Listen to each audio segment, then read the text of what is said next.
Daf Kuf Yud Zayin, taking up from the top of Kuf Yud Zayin Amud Bet. Rabbi Yohanan b'shlosha mekomot, in three places in Shas Shana Lanu Rabbi Yehuda seemingly teaches us Asur Ladam She'enim Mimon Havro, the person is not allowed to benefit from his friend's property, yani without permission and without paying him.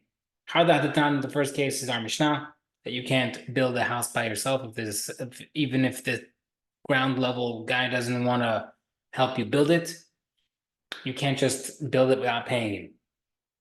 So either what's another one? It's not. And I think similar to someone gave the wool to a dyer, and he tells the guy, dye it red for me. It's shahor, and he dyed it black. Shahor or vice versa. The mayor says, Natuna de Sambre has to pay the owner the value of the wool. Rabbi says, if the improvement of the wool is greater than the expense of the dye, Natuna de he pays for the expense. The owner pays the expense. If the expense is more than the improvement, you pay the improvements. We see that he can't just get it for free. He has to pay for what he received. That's case number 2. Number 3. What's the third one? It's not Misha of a borrower paid part of his debt.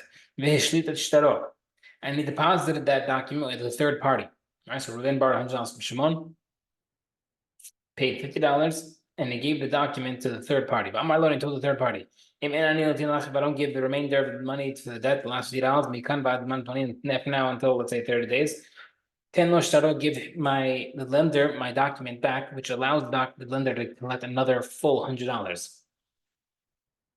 Gemara says if the time arrives, the penny doesn't give it back. Rabbi Yosef says that he should still give the document back and only pay 50. Sorry, he gives the document back and he pays the 300. Rabbi just says no, you don't give it back. He only pays $50. You don't get to keep it. So we see from here as well that you can't benefit from someone else. So Gemara says that might. Who says that this is the proof? Maybe there's underlying reasonings in each case. For example, maybe in the case of our Mishnah, the reason why the guy has the upper resident who has to pay for the lower apartment if he only builds the first floor. The reason is because while he's living there, he's going to blacken the walls and ruin it while he's living there with the cooking and everything. That's a loss, and that's why he has to pay. Even in the case of the dyeing of the wool, the reason why that's happening because the guy who dyed it didn't do the correct instructions.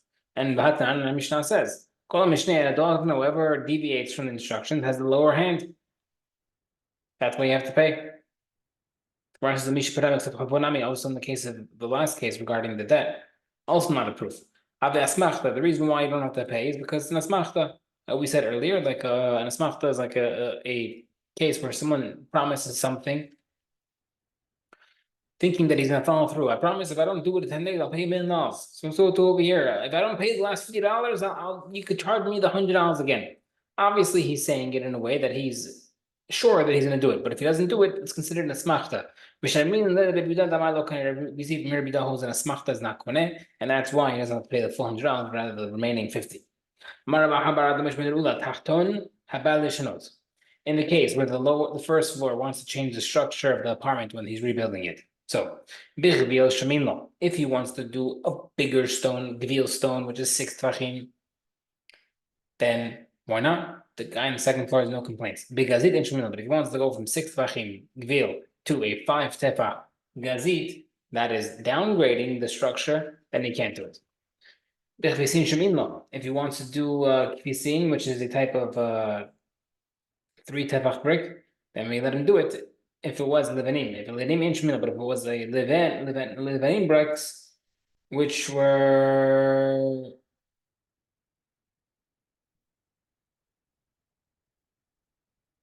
3 tvachim, sorry. So sorry, the kvisin was 4 and the levanim are 3. So to go from 4 to 3, he can't do. He can do because that's 3 to 4 is okay, 4 to 3 is not okay. There's a chachbaras in shemin if he wants to change to cedar beams. If it was sycamore, that's an improvement. That's okay. But if he wants to do sycamore instead of cedar, that's downgraded. He can't do that. If he wants to reduce the number of windows, it's okay because the second floor, the guy is reducing windows. That means there's more structure of the wall. It's safer for him. But if he wants to increase windows, we don't listen to him. To raise the height, he can't do it. That messes over the second floor. Then if he wants to reduce it, that's okay because that helps the guy on the second floor. Now, let's say the second floor wants to change things. Because if he wants to do the 5 tefach instead of 6, that's okay. If he wants to do 6 instead of 5, that's not okay because that's going to be heavier than it was before, and it's not okay for the second floor to be heavier, and so on and so forth. In each case, if he wants to do 3 instead of 4, that's okay. If he wants to do 4 instead of 3, that's not okay because it's heavier. That doesn't mean if he wants to do cedar wood instead of sycamore, that's not okay. But if he wants to do sycamore, that's okay because it's less. If he wants to increase the number of windows, that's okay because that's making the second floor lighter on top of the first floor. But if he wants to reduce the windows, that's not okay because that's going to be heavier. Right? The exact inverse. All these cases are the inverse. Like Bia inch if he wants to raise it, it's not okay. The if he wants to reduce the height of the second floor, that's okay. I mean, all these cases, the first floor to increase the sturdiness is okay. The second floor to increase the sturdiness is not okay because that's going to weigh down on the first floor. And if I say neither guy has the money to rebuild the house and they want to sell it, what's halakha? Does the second floor guy own a part of the first floor or the land at least? Tanya Berta says, the owner of the apartment has no share in the land at all. I don't think anybody would nowadays think that's okay. Two guys bought an apartment, first floor, second floor. The guy sells the property. The second floor owner does not get any of the money. Very interesting. However, this is machloket. Tanya Berta says, the lower apartment takes 2/3 of the sale. The owner takes 1/3. Other people say the owner of the apartment takes 3/4. The owner of the upper takes 1/4. Rabina Tanzala is the correct halacha. Tanya Diana, who sees the Dayan, then Ahit Ugma Dina, he goes into the depths of the halacha, and Kasavar, the reason why he holds 1/3, Kama Mafsida the Alabay, because how much does the upper apartment cause of a loss in the lower apartment? You know what I mean? How much damage does it do, and what reductions to this first floor? Tilta, 33%. Hilkach, Tilta, therefore, the owner has of the second floor has 33% of the land underneath. Okay. If there was a chamber of right, so we see another case. There's a bet habad, which is like a olive press that's basically like in a dungeon, in underneath a rock. Then a garden on top. Then it's hot and it collapsed. The owner of the garden can go underneath and start growing it in front of the olive press. Until the owner of the olive press rearranges the dome to let the olive guy be on top and blocking the hole. Now, if the owner of a wall or tree fell into public property and it caused damage, let's say the guy was given Bedin told him you have to cut down the tree or the wall or take down the wall, but within the amount of time that he had patur, because he didn't do anything wrong. He still had time. If it fell afterward, and he waited after the deadline, because then he obviously held back from doing this when it was already in danger. Someone's wall was next to the garden of his friend, and fell. The owner of the garden told him, go take your stones. And the other guy told him, keep the stones. The owner of the garden does not have to accept the stones, even though it's in his garden. That's not he's not koneh, as we'll see in the Gemara. His courtyard is not koneh unless he wants to be koneh. Let's say the garden accepted the stones. Amarlo, and the owner then tells him, here are the expenses that you would have had to clear the stones away. And therefore, I want to take back my stones. And Shemilo, you don't listen to him. The owner of the garden keeps the stones if he doesn't want to give it to him. You can't force the garden owner to give back the stones once he accepted it as a gift.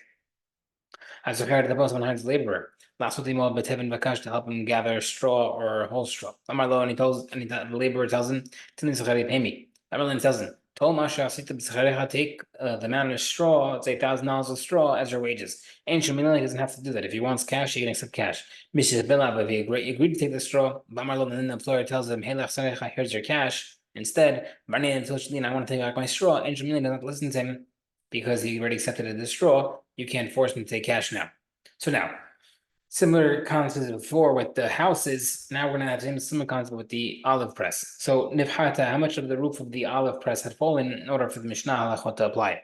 Rav holds that most of the roof fell in. Shmuel says ba'arba 4 tvachim.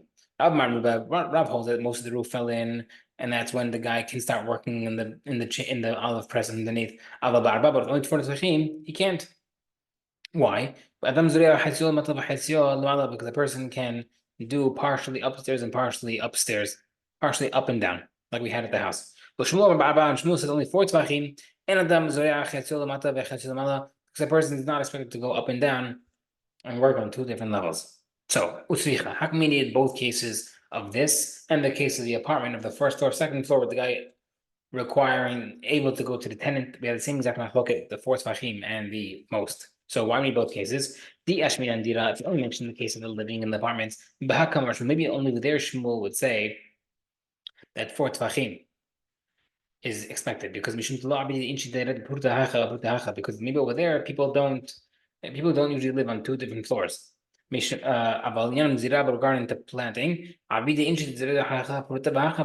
people do plant some here and some on top. And therefore we have to bring both cases. Now, if we only mention the second case of the garden, maybe in that case Rav specifically said that he's expected to go up and down. But regarding the apartment, that people don't really live in 2 separate apartments. Therefore, you need both cases to teach you the same machloket applies in both cases. And they gave him time to cut down the tree or demolish the wall. The Mishnah said, what is the time given by Batin? Generally, Batin will give 30 days for someone to take care of a hazard. Next, someone's wall fell into the neighbor, and he said, take it. How many times say this? We see in the next part of the Mishnah, it says, the guy told him, here's your expenses. The $100 that would have cost you to clear the stones, here it is. It sounds like we're dealing with a case where the guy had already cleared it. It sounds like the reason why he keeps it is because he cleared it. But if he didn't clear it, he does not keep it. Why is that case? Why does he have to clear it in order to acquire it? Shouldn't his field acquire it automatically even if he didn't clear it? A person's courtyard acquires for him even without his knowledge. So how can the Mishnah specifically talk about a case that the guy acquired it and therefore does not have to refund the stones if the guy requests, only if he moved the stones already? We know that your chaser, your courtyard, can acquire without moving it. Where I said that only applies. That only applies where the guy wants his courtyard to acquire it. But over here, initially the guy didn't want his courtyard to acquire it because he offered him, hey, take your stones away. He was just pushing him out. Right? So therefore, when the guy said, here, take my stones, and he's like, okay, fine, but he thought the guy was going to really clear it off, whatever it is. He thought it was just pushing for time. So therefore, he didn't acquire it till he actually moved it himself. But in a Hanami, it's true that you would be able to keep the stones if you want your chatzah to acquire it. So now, that's what Mishnah said. In the case of the laborer with the straw, so how come they had the same halacha with the straw as the same thing with the stones in the garden? Both of them is, if you agree, and you can't retract. In both cases. In the first case of the wall in the garden, you might think when the guy's telling him keep the stones, you don't listen to him because he doesn't owe him anything, right? So therefore, if since you're not being paid for anything, maybe then you're able to transfer back. In our case, the guy with the laborer with the straw guy does have to pay him. Maybe you do have to. So in the first case regarding the stones, you don't have to accept the stones because you have no business with this guy. But in the second case where the guy owes you money, maybe you have to accept straw instead of cash. Now, I'm very interested. People say, if someone who owes you money, accept anything, even cheap brand. So maybe therefore the Mishnah teaches you that the guy can insist on cash. I mentioned the case of the straw. Maybe you might think that in that case, once that guy accepted it, you don't have to refund the straw for cash if the guy wants.